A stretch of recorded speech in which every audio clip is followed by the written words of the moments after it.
Hey guys, it's the Metalblade5, and welcome to my response to YouTube Rewind 2017. Admittedly, I do think that making a response is going a bit too far, but I had a lot of things to say about this video in relation to what bothered me, so I thought this pretty much is a response already. So to rewind on the rewinds, YouTube Rewind is a mashup of all the highlights and trends of that respective year, featuring a lot of the biggest YouTubers in like some sort of Expendables casting. YouTube Rewind 2016 was previously the most disliked Rewind video, mainly due to its focus on trends outside of YouTube and mainstream celebrities who have nothing to do with YouTube. But then for 2017, its Rewind easily beat that by quickly reaching over 1 million dislikes, and is even on the list of the most disliked YouTube videos.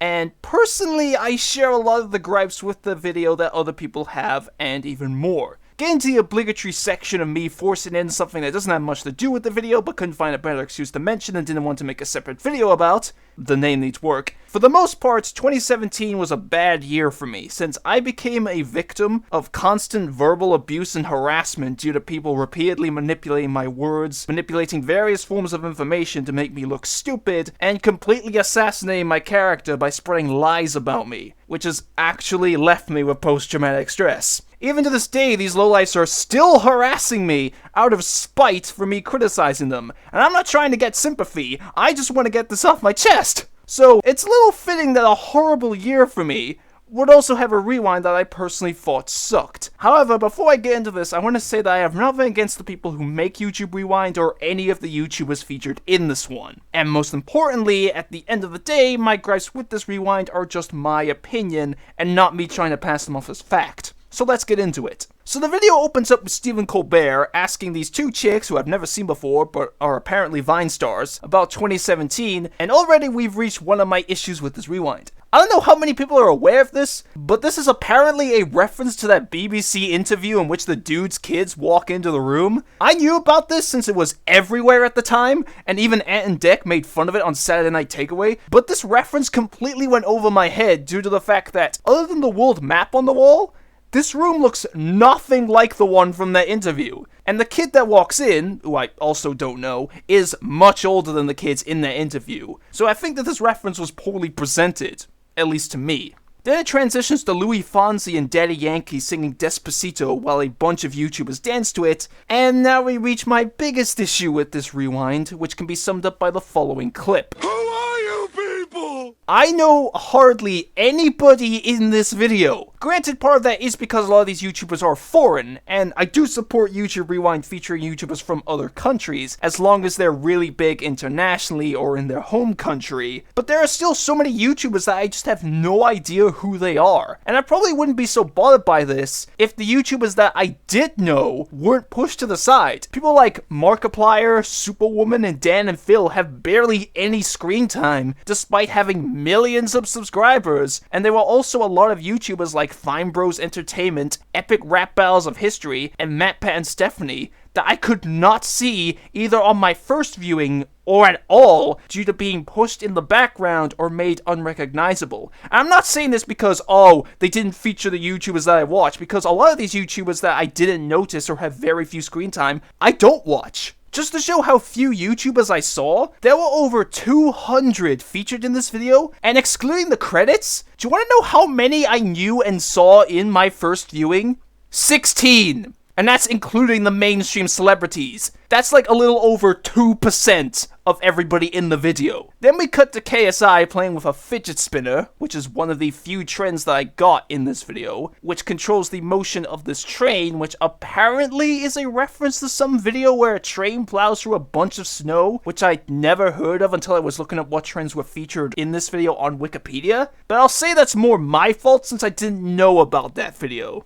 Then they transition to some slime fight, which for some reason this video has a fetish for. They show people chucking slime at each other so many times throughout this video, and apparently this is another trend that I was also unaware of. But my bigger issue is, why the hell does this one trend get so much screen time? I don't think 2017 was defined by slime fights. And that also takes me over to one of my other gripes with this video, being that they repeat a couple of trends numerous times in this video, when previous rewinds did them once and just left them at that, with the exclusion of recapping the whole thing at the end, unless said trend was being used for a transition like the dancing skeletons in 2015. It makes the video feel very repetitive in its content, and seem like they just ran out of things to include, which, as I'll show later, I think shouldn't have been the case. Speaking of these repeated trends, that's the very next section, which is on the shooting stars meme. I actually got this trend since I find that meme to be really funny for some reason, but what bothers me about this, other than the fact they reuse it later on, is because of the next major section that they transition this towards, in which they also devote a lot of time to for some reason. After referencing the solar eclipse, we go to some random cemetery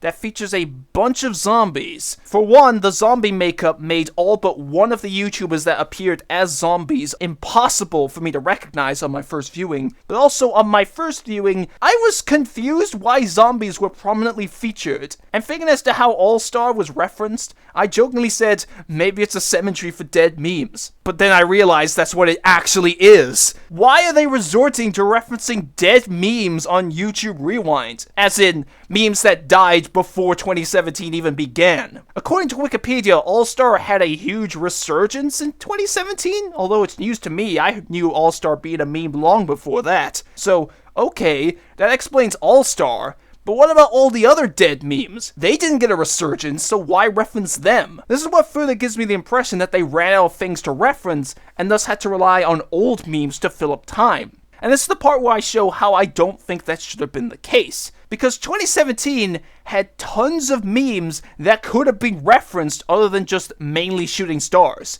To name some examples, there's We Are Number One, which I know started in late 2016 but carried over into 2017, in which they could have done the same thing they did with Let It Go in the past. To Be Continued, which received a big spike in popularity in 2017. Pennywise Dances to Anything, since It was one of the biggest movies in 2017, and even if they couldn't use Pennywise, they could have just got people to do the dance. And Deja Vu, I've just been in this place before, among many others. Then after we go through another shooting stars section, they have this bit on remembering the tragedies of 2017 and rallying together and standing up for one another in response to this to show support. I fully agree with the message presented here. It's just that my issue with this part of the video is where they decide to put it. I think something like this would work better at the end of the video, but they put it in the middle, which creates a severe mood whiplash when you see what comes before and after this part. It's like, yeah, look at the shooting stars! Now let's take a moment to remember the dark times. Ooh, look, a fidget spinner! And after the reusing of the fidget spinner, we reach the part of the video that most people talk about. Jake Paul is in it, and so is his brother. I honestly didn't know it was them until after my first viewing because I've been very out of the loop about all the hate that Jake Paul receives. I actually didn't even know why he was so hated until several months ago. But yeah, I do think it's kind of dumb for YouTube Rewind to feature a very controversial figure. They even reference the drama that the Paul brothers had with each other. Yeah, that definitely shows the best things about YouTube. Plus, I find it very hypocritical that YouTube excludes PewDiePie, which I guarantee is because of the racist and anti-Semitic allegations, which I honestly think have been blown way out of proportion, but include the Paul brothers when they're also very controversial. Moving on to more trends that I was unaware of, we transition to the Floor is Lava challenge. I thought the Floor is Lava was that one game that every kid played whenever they were bored. I didn't know they made a challenge out of it, and for some reason the lava decides to flood almost every other section of the video. Again, kind of making it repetitive. Was it that big of a challenge or something? So after the only part of this rewind that I found funny, there is the 1000 degree knife reference, I get that. The Fire Noodle Challenge, never heard of it before, and this. Okay, I'm going to overanalyze this one screenshot of the video because this really bothers me. On either my second or third viewing, when trying to find the YouTubers I saw in the credits, I thought, wait, is that a reference to... Nah, it can't be. But when I looked up the reference trends on Wikipedia, it confirmed my immediately shut down suspicion. This is a reference to Dream Daddy. I knew about this game, but like with the BBC interview, I think this was poorly presented. What made me initially think it was a reference to Dream Daddy was because MatPat, yes, that's him in the middle, I couldn't tell because of the zombie makeup, and the guy standing to the left of him were dressed like Joseph and Craig, two of the dads from the game. But there were 3 reasons why I fought against this being the case. 1. Everyone else present don't look anything like the other dads, even though they're wearing their clothes. For example, Stephanie is supposed to be Hugo, but Hugo's a dude, has a mustache, and is black. 2. Matt and Damien are oddly absent for some reason, despite being part of the main group of dads in the game. Hell, I think Stephanie could have pulled off Damien because he has long hair. 3. And this is the reason why I didn't even notice this my first time watching. Why is it in the zombie section? Dream Daddy has nothing to do with zombies. I know there's a cult ending, but there's still nothing zombie related. So once again, a reference to something I know went over my head because of it being poorly presented. Also, why couldn't they have gotten Game Grumps to portray some of the dads since they developed and published the game? They were in 2015, well, just Ross, so it's not like they're not up to it.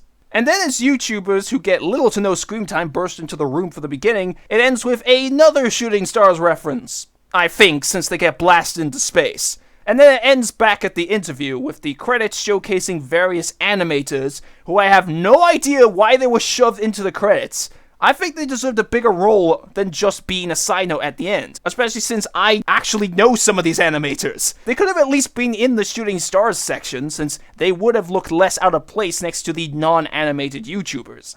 And that ends the YouTube Rewind. I know this video was a lot of nitpicking, but as a representation of YouTube 2017 and YouTube's community, a lot of the things in this rewind really bothered me. Even for someone whose knowledge of YouTubers is mostly limited to gamers, I knew barely anybody in this video, and most of the ones I did, I couldn't even see. Most trends, while some of them I wasn't aware of, were either constantly repeated, poorly presented, and in the case of the dead memes, didn't reflect 2017 and could have easily been replaced with more relevant trends. And while you did have a positive message in there, it was sandwiched and overshadowed by all the other stuff. Honestly, the only thing I liked about this rewind, other than the man's not hot joke, is the music.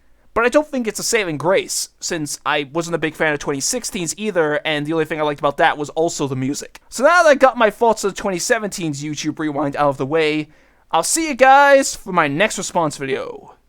Whatever that will be.